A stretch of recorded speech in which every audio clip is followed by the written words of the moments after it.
Alternadamente, a cada 2 anos, os Jogos de Inverno e de Verão apresentam os melhores atletas do mundo, competindo em esportes famosos como atletismo, basquete, ginástica e salto triplo. Os atletas vêm de várias nações, formando uma grande festa esportiva com toda a sua diversidade. Todos os atletas que estão lá fazem juramento olímpico, prometendo cumprir os mais altos ideais dos esportistas. E também, todos colocam em jogo os seus anos de treinamento para o teste mais importante em uma competição acirrada. Para ser um cristão, não é necessário adquirir certas habilidades ou disciplinas, como mergulho ou como defender uma bola. É um modo de vida, um relacionamento vital com Deus Todo-Poderoso. Um relacionamento que tem início quando uma pessoa se torna nova criatura e recebe pela fé a Jesus Cristo como seu Senhor. Porém, da mesma forma que os atletas olímpicos, assim também os cristãos são chamados a treinar, fazer sacrifícios e aceitar certas disciplinas, com o propósito de dar o máximo para o Senhor. Estudo bíblico, oração, adoração, serviço e mordomia.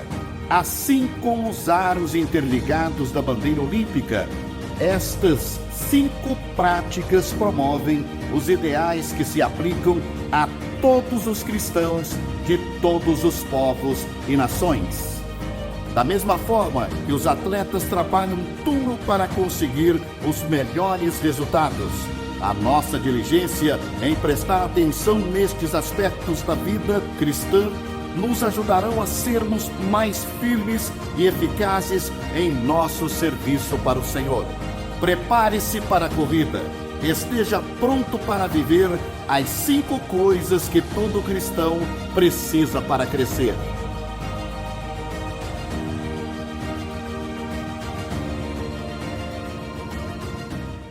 Bom dia para você que nos assiste pela internet. Minha oração é que Deus abençoe sua vida, sua família e que Ele fale aos nossos corações. Amém? Hoje estamos começando mais uma série, uma nova série. 5 coisas que todo cristão precisa para crescer. Você quer crescer, meu irmão? Então fica ligado nessa série, ela vai falar muito ao seu coração. Amém? Bom, o livro do mesmo nome, de Robert Charles Sproul, ele vai falar sobre essa questão do crescimento espiritual. Ele vai comparar isso à vida de um atleta, essa preparação a cada 4 anos para as Olimpíadas, da mesma forma que o atleta cuida da sua alimentação, se exercita, se preparando para esse momento, ele também aplica isso à vida cristã. Precisamos nos alimentar adequadamente, espiritualmente, e também nos exercitar. E ele vai falar que a gente vai fazer isso por meio das disciplinas espirituais. E ele cita ali 5 que ele chama de ingredientes, que a gente vai repetir aqui: estudo bíblico. O que mais? Lembra aqui? Estudo bíblico, oração, adoração. Como? Servir e mordomia, que é justamente a gente administrar os bens que Deus tem colocado em nossas mãos em prol do reino de Deus. Então, queridos, hoje nós vamos ministrar aqui a primeira palavra, que é estudo bíblico. E com certeza Deus vai falar muito ao seu coração, assim como Ele falou ao meu também. Fecha seus olhos, a gente vai orar mais uma vez. Pai amado, eu te louvo por esse momento na Tua presença, te louvo pela Tua igreja aqui reunida. Estamos vivendo um tempo, Pai, onde precisamos conhecer e aplicar a Tua palavra, Pai, nas nossas vidas, nas nossas casas. Há tantas informações, há tantos ventos de doutrina, e precisamos, Pai, crescer nessa área também da nossa vida. Abençoa essa série, Pai, que será ministrada aqui na igreja, que ela possa impactar os nossos pequenos grupos, quando eles estiverem estudando lá, e que a igreja se mova nesse sentido, Pai, de crescer em cada uma dessas áreas que será ministrada. Fala conosco nessa manhã, é o que nós te pedimos, Pai, no nome santo e poderoso de Jesus Cristo. Amém.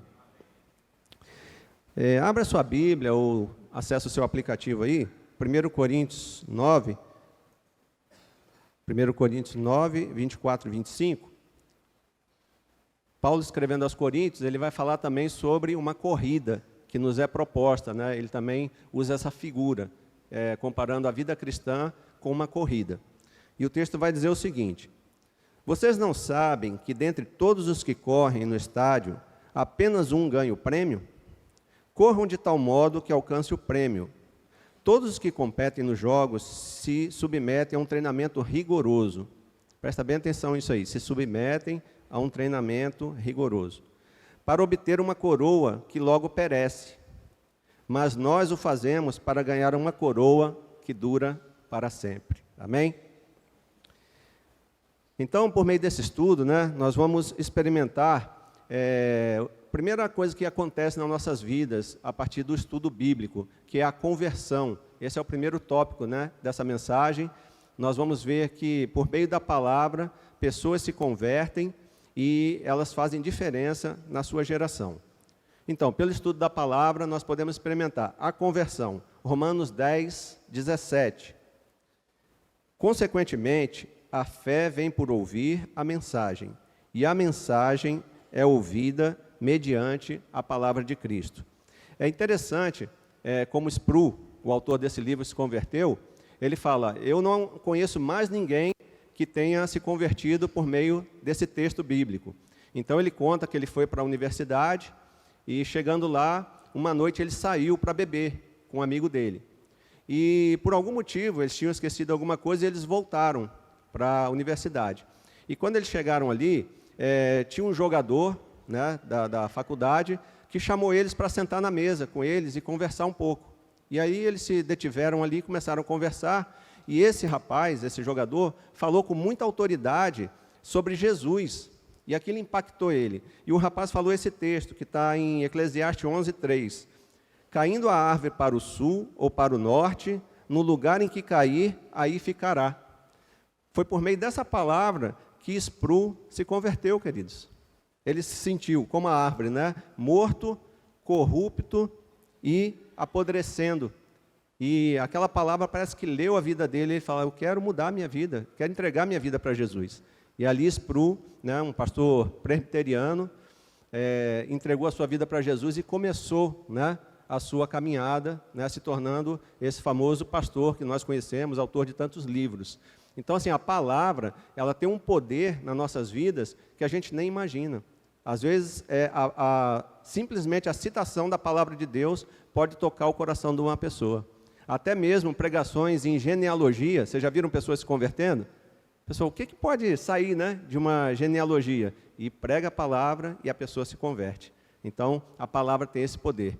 Então, nessa caminhada de estudo bíblico, né, esse primeiro passo para o crescimento espiritual, cada um de nós é convidado a ter um novo contato com a palavra. Não só aquele, queridos, que a gente está acostumado de você abrir a palavra, ler, fechar e depois você não saber nem o que você leu.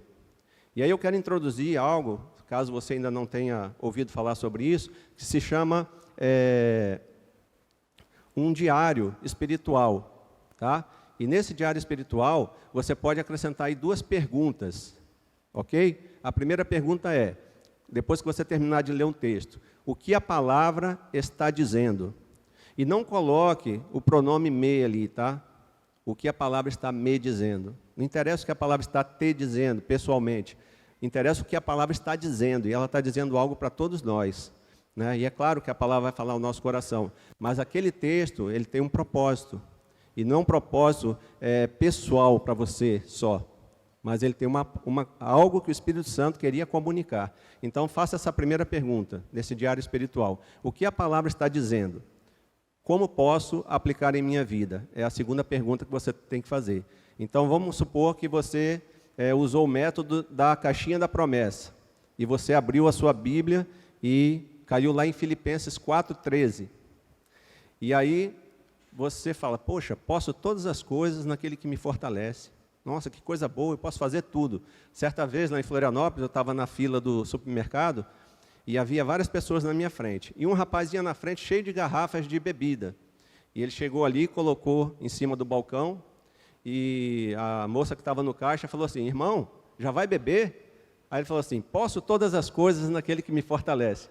E aí eu, na fila, né, poxa, achei estranho aquilo, e fiquei pensando, né, eu sei que era uma brincadeira dele, mas muitas pessoas pegam textos isolados e fazem uma aplicação para ele mesmo, né, querendo dar respaldo àquilo que ele quer fazer. Mas se você fizer essas duas perguntas do discipulado, né, do diário espiritual, o que a palavra está dizendo? E como posso aplicar em minha vida? Então, quando você fizer a primeira pergunta, você vai ter que ler Filipenses praticamente todo para entender que Paulo está falando que ele foi preso, que ele foi açoitado, que ele sofreu naufrágios, que ele passou por toda sorte de sofrimentos. E posso passar por essas coisas naquele, em Jesus, que o fortalece. Mudou o sentido, queridos? Então, agora você pode aplicar na sua vida. Bom, assim como Paulo passou por sofrimentos, assim como Jesus passou por sofrimentos, eu posso passar em Jesus que me fortalece. Amém? E aí começa o nosso crescimento. A gente para de ser aquele crente melindroso que acha que o problema só pode chegar na casa dos outros. Quando chega na nossa, a gente berra, né? A gente grita. E a gente entende que o sofrimento faz parte, mas a gente pode passar por ele em Jesus que nos fortalece. Eu quero falar de algumas conversões, né? Eu deixei o slide aí, especificamente por 3 conversões, né? Então, pessoas que tiveram contato com a palavra e por meio desse contato elas se converteram. Olha só que interessante. A primeira pessoa que eu quero falar aí é Agostinho, de Hipona, o conhecido Santo Agostinho. Ele se deparou com a palavra em Romanos 13, de 13 a 14. Ele estava vendo umas crianças brincarem, e era um jogo que elas gritavam: pegue e leia, pegue e leia. E justamente na frente de Agostinho tinha uma Bíblia aberta, e o texto era esse que falava sobre a imoralidade, para a pessoa abandonar a imoralidade. E era o que Agostinho estava vivendo naquele momento. Não se assustem, tá? O Santo Agostinho estava envolvido com a imoralidade. É o ser humano, tá certo? E aquela palavra tocou o coração dele e ele entregou a sua vida a Jesus, né? E a sua vida foi sendo transformada. Outro que eu quero trazer aqui, Martim Lutero. Martim Lutero tinha uma luta com a questão da justiça. Ele ficava pensando, como um Deus justo pode deixar acontecer tanta injustiça na Terra? Você já pensou sobre isso? Por que tem o tsunami? Por que crianças são abusadas? Por que tanta coisa ruim acontece? Que justiça é essa? E aí ele se depara com esse texto de Romanos 1,17, que vai falar sobre a justiça de Deus. E ele é tocado também, e ele também se converte. Um outro, John Wesley, né, o grande avivalista aí. Ouvindo a pregação na carta aos Romanos, falando sobre a justificação pela fé, ele também entrega a sua vida para Jesus. Ele era um religioso, ele era um anglicano, né, mas ele não sentia esse aquecimento do coração dele, desse relacionamento com Deus. Ele praticava regras, ele conhecia a palavra, mas ainda não tinha tido esse encontro pessoal.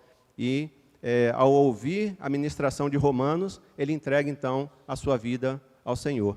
Então, aqui 3 exemplos, querido, de pessoas que impactaram a sua geração e que se converteram simplesmente pelo contato com a palavra de Deus. Então, se você deseja que alguém se converta, né, se você tem orado por isso, a vida de alguém na sua família, o caminho é aqui, ó, a palavra. E a palavra tem esse poder de tocar os corações, e às vezes por textos que você nem imagina, né? Você fala, esse texto aqui, né? E a pessoa é tocada por aquele texto e entrega a sua vida para Jesus. Hoje existe muito emocionalismo, existe muito arrepio, existe muitas situações sobrenaturais que emolduram testemunhos de conversão, certo? Mas a gente vê que as conversões que impactaram as suas gerações são de pessoas que tiveram contato com a palavra. Não foi um arrepio, não foi emoção, não foi fatos sobrenaturais. Aliás, nós pensamos que precisa haver milagres para que as pessoas se convertam. A gente vê na pregação de Pedro, operaram-se milagres ali, mas não foi pelos milagres que as pessoas se converteram, mas foi quando Pedro pregou a palavra. Aí houve conversões. Depois você pode olhar na sua Bíblia e ver isso aí, tá? Então, a conversão, ela se dá pela pregação da palavra. A pessoa ouvindo a palavra ou lendo a palavra. E nós precisamos entender a palavra para a gente explicar para as pessoas a razão da nossa fé. Muitos vão ler algo e não vão entender, e você está ali do lado para dizer para ela, olha, isso quer dizer isso. Aqui está falando sobre o Messias, sobre Jesus, e aquela pessoa pode ter o seu encontro com ele. Amém? O segundo ponto aí, né? É por meio do estudo bíblico, é por meio do estudo da palavra que nós experimentamos o crescimento espiritual. Você acha que você está crescendo espiritualmente? Você já olhou para a sua história, desde que você aceitou Jesus, e vê um crescimento, vê que hoje você está atuando, está servindo, está discipulando pessoas, ou você se vê na mesma situação de quando você começou? É uma reflexão que cada um de nós precisa fazer, não é isso?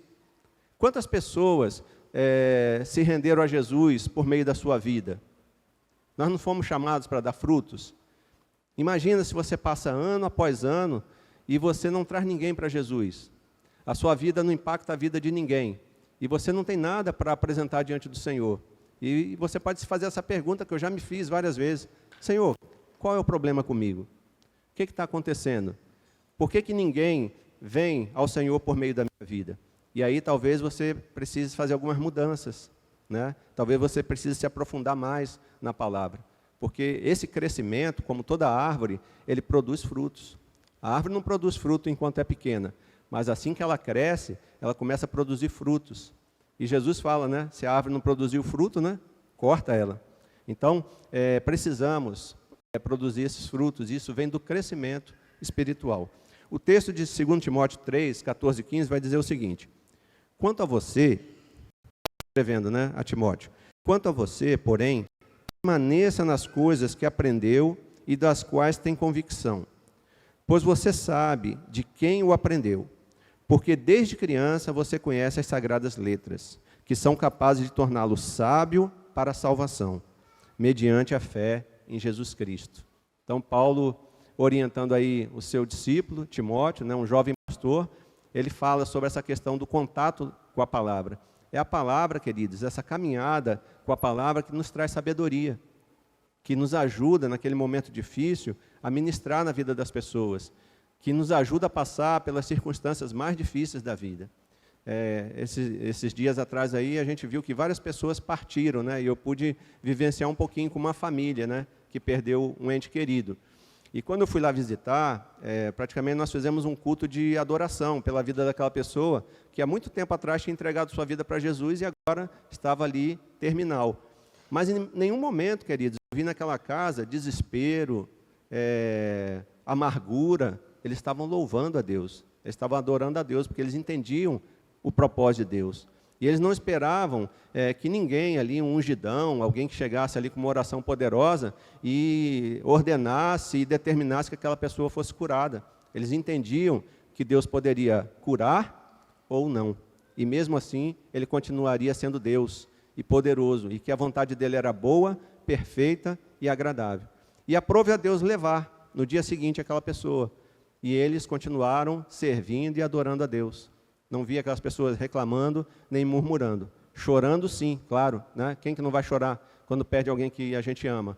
Mas isso mostra a maturidade, o crescimento espiritual.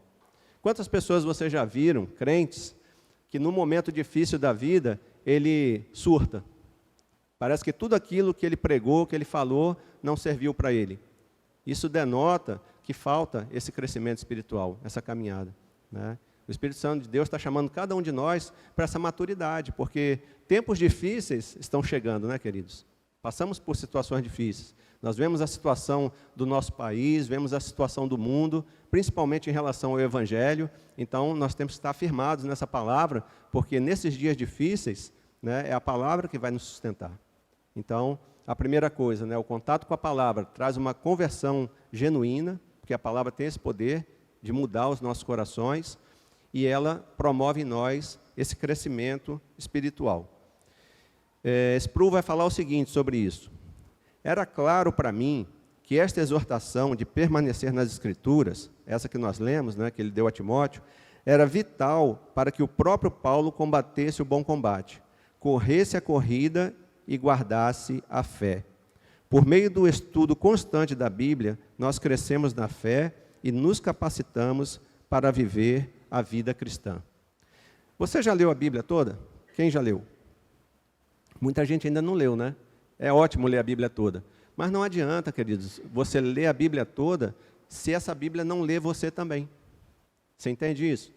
Porque às vezes você acaba de ler um texto e você não entende nada sobre aquele texto. Então você precisa fazer um diário espiritual sobre cada leitura bíblica que você fizer e fazer aquelas duas perguntas. O que a palavra está dizendo e como eu posso aplicar em minha vida e tornar aquilo uma prática no seu dia a dia. É melhor que você leia a Bíblia em muito mais tempo, né? A gente delimita aí geralmente, vamos ler a Bíblia em 1 ano. Mas talvez você possa levar 10 anos, mas se você mergulhar em cada texto, isso vai ser muito mais produtivo na sua vida, do que simplesmente uma leitura para ganhar um certificado e falar, eu li a Bíblia, mas a Bíblia não leu você, e você continua sendo a mesma pessoa. E nos momentos onde o mar da sua vida se agita, você sucumbe, você se sente derrotado, você murmura, porque a palavra ainda não está aqui dentro ainda. E a gente precisa buscar esse crescimento espiritual para que a gente, nesses dias difíceis, e dias difíceis estão aí, batendo a nossa porta, você esteja firme e as pessoas olhem para você e elas vejam a razão da sua fé, Jesus em você. E ele fala, cara, é possível. Veja essa pessoa, como ela age diante dessa situação. Uma vez eu estava viajando lá para Floripa, estava com a família reunida, e todos crentes, né? E a gente fazia vários cultos, louvor, adoração, mas um dia recebemos uma notícia bem difícil da família. E eu vi todas aquelas pessoas abaladas, murmurando, reclamando, e o Espírito tocou no meu coração e falou, fala com elas. Como assim? Todos eles me conhecem, todos eles me servem, todos eles pregam, por que eles estão assim, abalados? Às vezes, queridos, somos assim, como crianças na fé. Enquanto as coisas estão acontecendo lá, temos boas palavras para as pessoas, mas quando as coisas acontecem aqui, aí a casa cai. E Deus quer mudar isso na sua vida também, na minha. A gente precisa permanecer firme e quando as pessoas olharem para a gente, elas vão ver, poxa, ele vive aquilo que ele prega, ele acredita naquilo que ele prega. E assim a gente vai crescendo e amadurecendo. E por último, né, o último tópico, é pelo estudo da palavra que nós experimentamos maturidade para ser e para fazer discípulos. Quantos discípulos você tem feito na sua caminhada aí? Tem alguém que está seguindo você, que está aprendendo com você e está sendo mais parecido com Jesus por meio da sua vida? Se isso não está acontecendo, a gente precisa reavaliar a nossa caminhada. Então, pelo estudo da palavra que você vai amadurecer e vai se tornar um discípulo mais parecido com Jesus e também vai amadurecer outras pessoas que estão seguindo você. Pessoas rasas, queridos, vão formar pessoas rasas, sem conhecimento nenhum. O que Jesus falou para os seus discípulos? Vocês farão coisas o quê? Menores? Maiores. Então, assim, muitos que discipulam têm um pensamento equivocado de que ele não pode ensinar tudo para que aquele discípulo não seja melhor do que ele, ou maior do que ele. Mas não é o ensinamento de Jesus. Se fosse nessa progressão, estava Jesus lá em cima e cada vez discípulos e mestres menores, medíocres. E hoje, o que seria de nós, que estamos recebendo o Evangelho depois de mais de 2000 anos? Mas Jesus falou, não, vocês farão coisas maiores. Então, quando a gente estiver discipulando uma pessoa, a gente tem que dar o melhor da gente para aquela pessoa. Transferir tudo que a gente tem para aquela pessoa, para que ela se torne melhor do que nós. Porque ela tem as suas próprias características, as suas próprias capacidades, os seus talentos, e isso vai nos superar em algum momento, com certeza. E a gente deve se alegrar com isso, porque se trata do Evangelho. É alguém que vai levar o Evangelho adiante e vai levar com mais excelência ainda. Então temos que ter isso no nosso coração, formar discípulos à semelhança de Jesus, cada vez melhores. O texto de Hebreus 5, 12, 14 vai dizer o seguinte: de fato, embora a esta altura já devessem ser mestres, vocês precisam de alguém que lhes ensine novamente os princípios elementares da palavra de Deus. estão precisando de leite e não de alimento sólido. Quem se alimenta de leite ainda é criança e não tem experiência no ensino da justiça. Mas o alimento sólido é para os adultos, os quais, pelo exercício constante, você pode repetir isso? Exercício constante. Vamos lá? Exercício constante. Tornaram-se aptos para discernir tanto o bem quanto o mal. Eu estava conversando ali com o pastor Ivo, que a gente estava precisando de Bíblias para doar, né? E aí eu lembro que lá no templo eu tinha visto um bocado de Bíblia lá, esquecida lá no balcão, né? E eu falei, poxa, eu vou lá pegar essas Bíblias, né? E vou pedir autorização para o pastor Christian e vou ver se a gente pode doar essas Bíblias. Pessoas que esqueceram ali há vários anos, né? E essas Bíblias ficaram perdidas lá. Só que eu cheguei atrasado, pastor, já tinham doado já, viu? Então, essas Bíblias, queridos, que estão ali, será que o dono não sentiu falta para dar aquela leiturazinha, né? Poxa, minha Bíblia, cadê, né? Preciso lê-la todo dia. E as Bíblias foram ficando lá, né? Então, talvez essas Bíblias estejam fazendo falta, né, em algumas casas, para que essa pessoa possa crescer, para que ela possa ter uma maturidade, e talvez a Bíblia não esteja sendo lida, né, diariamente nas nossas casas, nem tampouco estudada. Então, precisamos refletir sobre isso aí. Se a gente não se alimenta, como a gente vai chegar ao final dessa corrida? Precisamos desse alimento, né, esse alimento espiritual.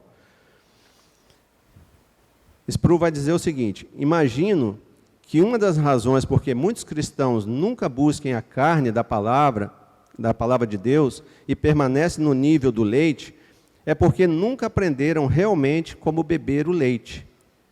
Há uma razão porque as escalas são importantes para o pianista, ou segurar o taco adequadamente para o golfista. Precisamos dominar as lições básicas se quisermos alcançar níveis mais altos de perícia. O que ele está falando aqui? Tem um irmão aqui que toca violino, né? Sproul também tentou aprender violino com uma professora que era russa. E ele falou que ele ouviu muitas vezes essa palavra, nai, nai, nai. Eu fui pesquisar lá, não. Ela falando isso aí para ele direto. Por quê? Quando ele pegava o violino, ele não sabia botar o arco nas cordas. Ele não sabia posicionar o arco nas cordas. E ela ficava dizendo para ele, não é assim. Então, assim, não adianta você querer aprender a tocar o violino se você não consegue colocar nem o arco. O arco é aquele negócio que você coloca ali. Ele não sabia. Aí ele fala também, a pessoa que vai jogar golfe, ele quer dar uma excelente tacada, mas ele não sabe nem segurar o taco do golfe.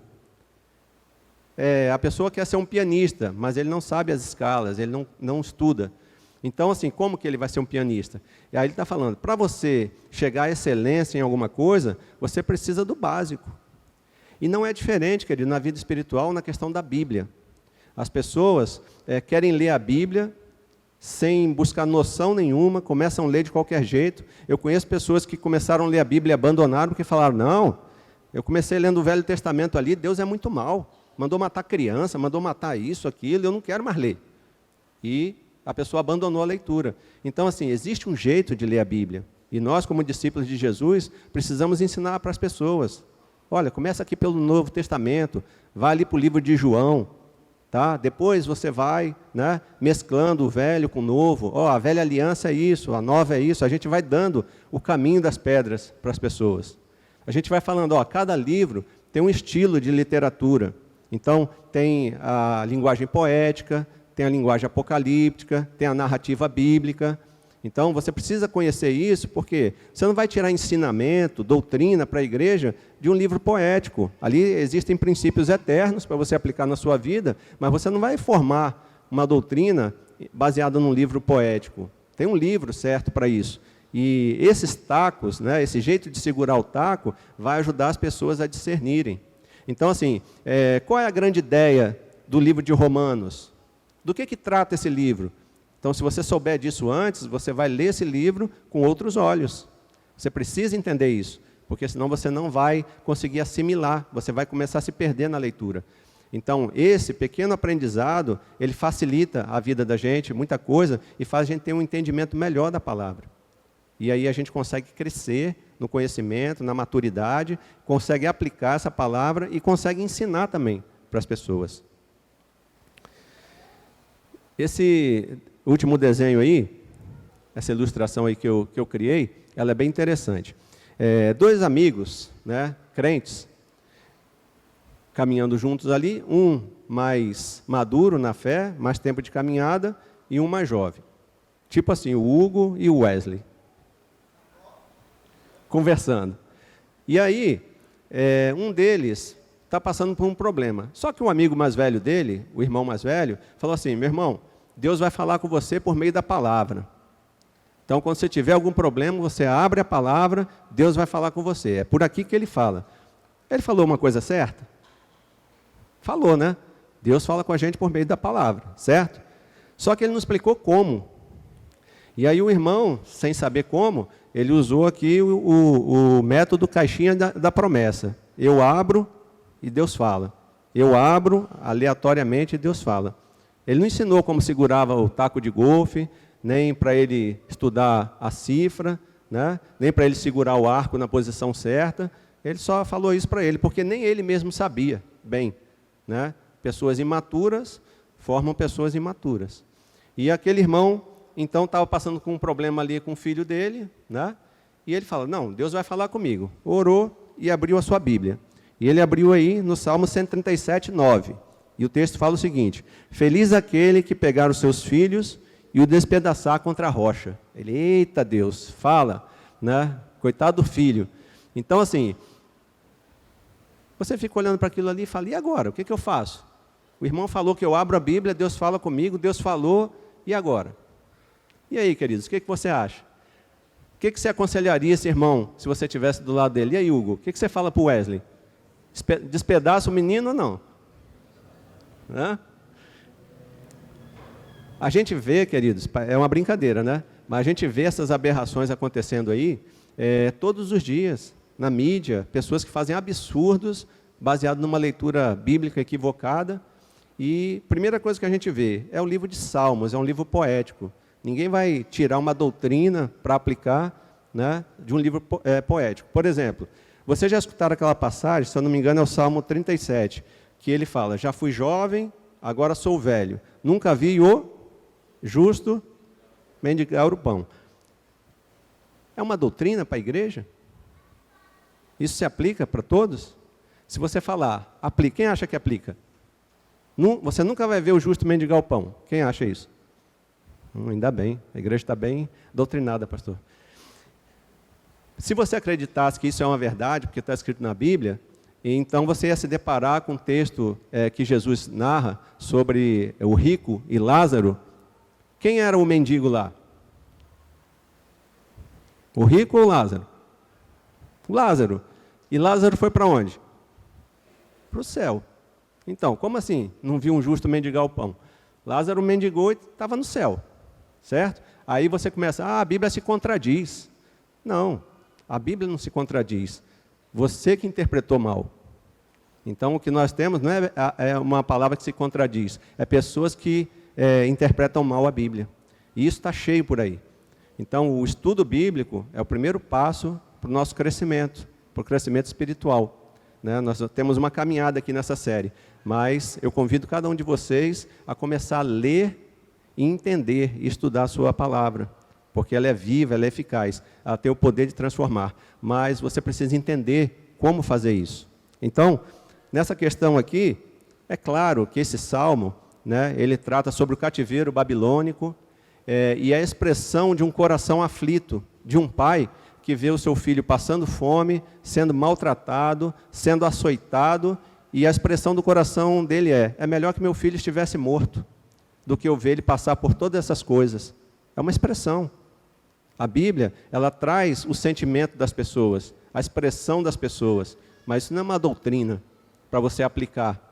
Então, se você não estuda o texto, se você não sabe o contexto, você não sabe por que aquilo foi falado, você começa a usar a Bíblia de forma aleatória e trazendo problemas para a vida das pessoas. E cada um de nós é convidado a ler e entender essa palavra. O Espírito Santo, ele ilumina nossas mentes. Ele traz o discernimento para nós. Então, precisamos, queridos, estudar a palavra que está nas nossas mãos. Agora precisamos ter um método também, saber como fazer isso. E você tem aqui à disposição, na IBM, a escola bíblica, funciona aí de manhã, quantos por cento será da igreja que está aqui inserido na escola bíblica? Então, assim, precisamos aprender a palavra, senão a gente vai ficar sendo levado por heresias, ventos de doutrina. E o primeiro passo para esse crescimento é o estudo bíblico. Então, você está convidado a vir aqui para a nossa EBD, temos classe para todos aí, e você vai sair daqui mais firmado na sua fé, no conhecimento da palavra. Bom, queridos, essa é a palavra que eu queria deixar para vocês hoje, como introdução da nossa série, tá? Então, a primeira disciplina espiritual é o estudo bíblico. Você tem essa palavra nas suas mãos. Existe um jeito melhor de você ler e de você entender ela, e a gente convida você a dar esse passo de fé, né, de começar a pegar a palavra na sua casa, estudar com a sua esposa, com seus filhos, entender. Se você não entender, tem muitas pessoas aqui que podem te explicar, e você começar a tirar aqui, né, os textos que vão trazer alegria, paz e salvação para a sua casa. Amém?